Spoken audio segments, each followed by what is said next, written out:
আকসারি মা ইউদখিলুন নাস আল জান্নাহ। জিজ্ঞেস করা হলো, নবী কোন জিনিস মানুষকে বেশি জান্নাতে ঢুকাবে? বিষ্ণু বললেন, তাকওয়াল্লাহ ওয়া হুসনুল খুলুক। এক হচ্ছে আল্লাহর ভয়, আরেক হচ্ছে সুন্দর আচরণ। তাহলে এই হাদিস থেকে বুঝলাম, যারা বেশি নামাজ পড়বে তারা বেশি জান্নাতে ঢুকবে নাকি? না। নামাজ পড়তে পড়তে যারা কপাল কালো করে ফেলছে এরা ঢুকবে না? যারা হজ করতে করতে বড় হাজী সাহেব হয়েছে? সুনানে আবু দাউদের এক বর্ণনা বিষ্ণু ইসলাম বলেন, খুব চমৎকার একটি হাদিস, মনোযোগ দিয়ে শুনুন। তিনি বলেন, আনা যাঈমুন বিবাইতিন ফি রাবাদিল জান্নাতি লিমান তারাকাল মিরাআ ওয়া ইন কানা মুহিক্কান। আমি ওই ব্যক্তিকে জান্নাতের আঙ্গিনায় একটা ঘরের গ্যারান্টি দেই যে ব্যক্তি তর্ক করার সময় নিজে হক এটা জেনেও সে তর্ক থামিয়ে দেয়। অনেক সময় হয় না, অনেকে পায়ে পাড়া দিয়ে ঝগড়া করতে আসে, এরকম আছে না নাই? আপনি চুপচাপ দেখবেন একটা বাজে কমেন্টস করতেছে, আবার কমেন্টের নিচে কমেন্ট, আবার গালি, হ্যাঁ আছে না এরকম? বিষ্ণু বলেন, নিজে হক এটা জানার পরেও আর যাতে তর্ক না বাড়ে, যে তর্ক থামিয়ে দেয় জান্নাতের আঙ্গিনায়, তাকে আমি একটা ঘরের গ্যারান্টি দেই। ওয়াবিবাইতিন ফি ওয়াসাতিল জান্নাতি লিমান তারাকাল কাযিবা ওয়া ইন কানা মাযিআন। আর ওই ব্যক্তিকে আমি জান্নাতের মাঝখানে একটা ঘরের গ্যারান্টি দেই যে ব্যক্তি কৌতুক করার সময়ও মিথ্যা পরিহার করে। করতেছে কৌতুক, ফান করতেছে আর কি, হিজ কিডিং, ফান করে, কৌতুক করে, কিন্তু কৌতুকের সময় সে মিথ্যা বলে না। এই স্বভাব যাদের, তাদেরকে আমি জান্নাতের মাঝ বরাবর একটা ঘরের গ্যারান্টি দেই। জিকির করতে করতে হাতে 3-4টা তাসবিহ রেখেছে, তাদের কথা বলা হয়েছে।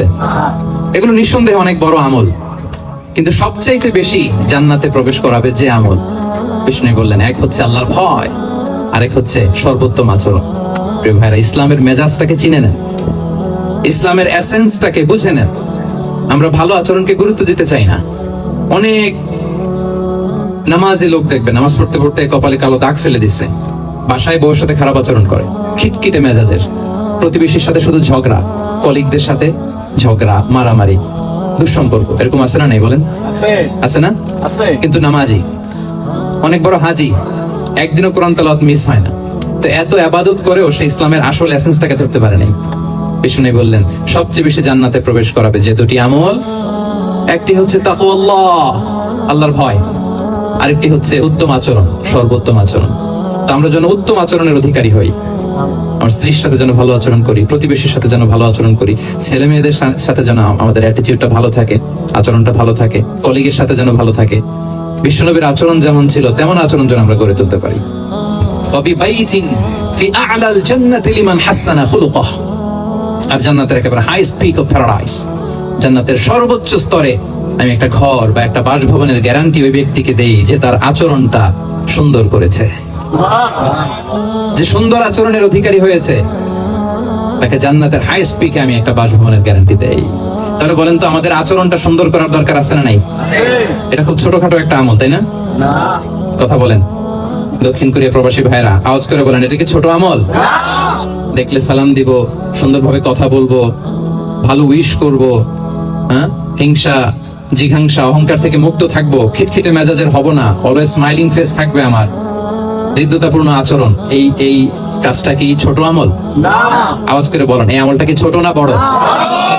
প্রিয় ভাইরা, বিষ্ণু ইসলাম সবার সাথে এরকম মাধুর্যতাপূর্ণ আচরণ করতেন, ছোট থেকে বড়, নারী থেকে পুরুষ, বন্ধু থেকে শত্রু, সবার সাথে সুন্দর আচরণ করতেন।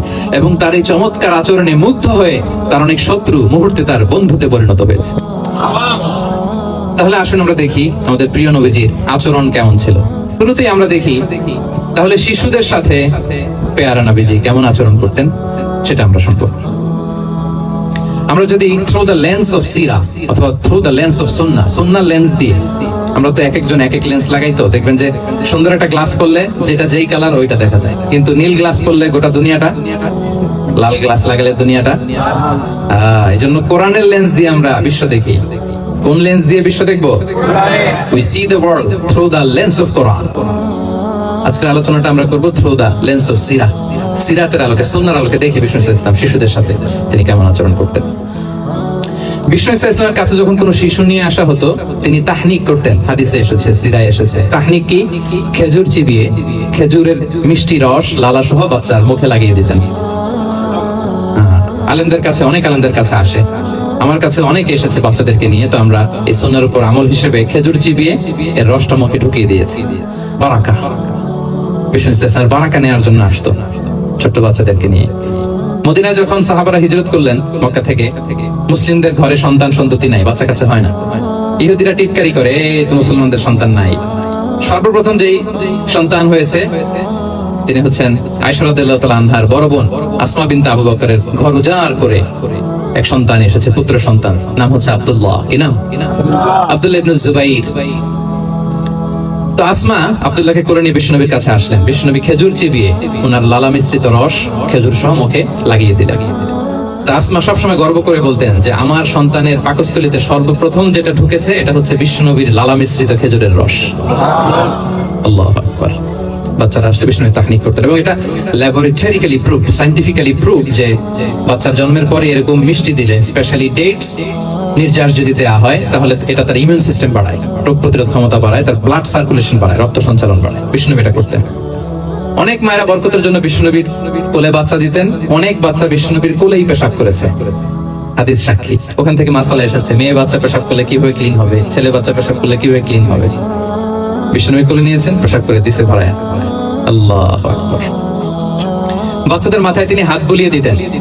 যেই বাচ্চার মাথায় বিষ্ণুনবী হাত বুলাতেন, ওই বাচ্চার মাথায় খুব বেশি বেশি চুল গজাতো। সুবহানাল্লাহ। এক ভণ্ড, সেও ছিল নবী দাবিদার, মুসাইলামাতুল কাদ্দাব। সে নবীকে কপি করতো, নবী যা যা করতো তাই করতো।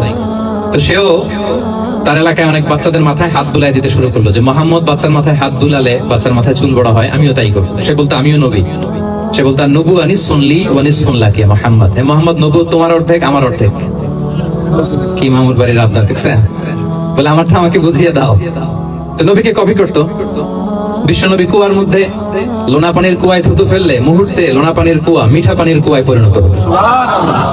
এই বদমাসটা যখন কপি করে থুতু মারছে ওদের এলাকার কুয়ায়, ওটা ছিল মিঠা পানি, ওটা মুহূর্তের মধ্যে লোনা পানির কুয়া হয়ে গেছে। তো বিশ্বনবীকে কপি করে সে তার এলাকার নবজাতক বাচ্চাদের মাথায় যখন হাত বুলিয়ে দিতে শুরু করলো, পরবর্তীতে দেখা গেল ওই বাচ্চাগুলো আজীবন ছিল টাক মাথা। চুল বাড়বে তো দূরের কথা, তাদের মাথায় চুলই ওঠে নাই। আল্লাহু আকবার। মুজিজাতুন নবী। বিষ্ণুনবী মাথায় হাত বুলিয়ে দিতেন, বাচ্চাদেরকে চুমু খেতেন। আপনারা বাচ্চাদেরকে কোলে নেবেন, আদর করবেন, চুমু খাবেন, বিষ্ণুনবীর সুন্নাহ এটা। বাচ্চাদের সালাম দিতেন। মাঝে মাঝে বাচ্চাদের সাথে মজা করতেন, তাদের সাথে খেলাধুলা করতেন। বাসার সময় পেলে এটা করবেন, ছেলে মেয়েদেরকে নিয়ে খেলতে নেমে যাবেন। শুধু বাচ্চাদের সাথে ফান করতেন এমন না, ভুল দেখলে শুধরে দিতেন। এক ছোট্ট বাচ্চা কোলে বসে খাবারের প্লেট থেকে এখান থেকে ধরে ওখান থেকে ধরে, তাও বাঁ হাতে। বিষ্ণুনবী বললেন, ইয়া গোলাম সামিল্লাহ, বিসমিল্লাহ বলো। কুল বিয়ামিনি, বাঁ হাতে নয় ডান হাতে খাও। ওয়া কুল মিম্মা ইয়ালিক, আর এদিক সেদিক থেকে নয়, তোমার সামনে যেটা আছে ওটা খাও। সুবহানাল্লাহ। শুধরে দিতেন। সাদাকার খেজুরের স্তূপ ছিল, যাকাতের খেজুর। হাসান রাদিয়াল্লাহু তাআলা আনহু, বিষ্ণু ইসলামের দৌহিত্র, ছোট্ট মানুষ হাঁটতে হাঁটতে যে খেজুরের স্তূপের দিকে খেজুর নিয়ে খেলতেছে, হঠাৎ একটা খেজুর খেতে আরম্ভ করলেন। বিষ্ণু বলেন, থামো থামো, ওয়াক থু থু। আমরা যে বাংলা ওয়াক থু বলি, এটার আরবি হচ্ছে কিখ। নেই না ভাই, রাখো রাখো রাখো। আলা তাআলাম ইন্না লা নাকুলু সাদাকা। না ভাই, তুমি জানো না আমরা হাশিমি খানদানের, আমরা সাদাকার মাল খেতে পারি না। আঙ্গুল ঢুকিয়ে মুখ থেকে খেজুর বের করে দিলেন। সুবহানাল্লাহ। এভাবে ছোট্ট বাচ্চাদের ভুলগুলো শুধরে দিতেন, কারেকশন করতেন। সুনানে নাসাইতে এসেছে, কান রাসূলুল্লাহ সাল্লাল্লাহু আলাইহি ওয়াসাল্লাম ইয়াজুরুল আনসার, তিনি যখন আনসারীদেরকে ভিজিট করতে যেতেন, ফায়ুসাল্লিমু আলা সিবিয়ানিহিম, আনসারী বাচ্চাদেরকে সালাম দিতেন। আপনারা বাচ্চাদের সালাম দেন তো নাকি? নাকি বাচ্চাদের সালামের জন্য বসে থাকেন? অনেকে মনে করে যে আমি মুরব্বী হাজী সাহেব, 80 বছর বয়স, আমি তো শুধু সালাম পাবো, আমি দিব কেন? এরকম একটা ভুল ধারণা আছে না? সালাম শুধু ছোটরা দিবে, ব্যাপারটা কি এমন না? ছোটরা বড়দের দিবে, বড়রা ছোটদের দিবে, সবাই সবাইকে দিবে, ঠিক কিনা বলেন? ইনশাআল্লাহ বলেন সবাই। ওয়ায়ামসাহু বিরুসিহিম, বাচ্চাদের মাথায় হাত বুলিয়ে দিতেন। ওয়ায়াদউ লাহুম, তাদের জন্য দোয়া করতেন। তাহলে বিশ্বনবীর বাচ্চাদের সাথে আচরণ, ডিলিংস, ইন্টারঅ্যাকশন কেমন ছিল বুঝতে পেরেছেন? একবার এক নামাজে ওনার নাতিদেরকে নিয়ে হাজির হলেন, হাসান হুসাইন রাদিয়াল্লাহু আনহুমাকে নিয়ে। তো নামাজের এক সিজদায় বিষ্ণুনবী এমন লম্বা সময় সিজদায় পড়ে রইলেন, মাথার উঠান না। মুসল্লিরা তো অবাক, সাহাবারা ভাবলেন হায় রে, নবীজি অসুস্থ হয়ে গেলেন নাকি, অথবা ওহী নাজিল হলো নাকি। নামাজ শেষে সাহাবারা জিজ্ঞেস করলেন, ইয়া রাসূলুল্লাহ, আপনি কি অসুস্থ হয়েছেন নাকি ওহী নাজিল হচ্ছিল? এত লম্বা সিজদা দিতে তো কখনো দেখি নাই। বিষ্ণুনবী বললেন, না না, কুল্লুন যালিকা লাম ইয়াকুন, কোনটাই না, বরং ওয়ালাকিন নাবনি ইরতাহালানি, আমার নানা ভাই হাসান হুসাইন সিজদারত অবস্থায় আমার পিঠের উপরে উঠে বসেছিল। ফাকারিহতু আন উআজ্জিলাহু হাত্তা ইয়াকদিয়া হাজাতা,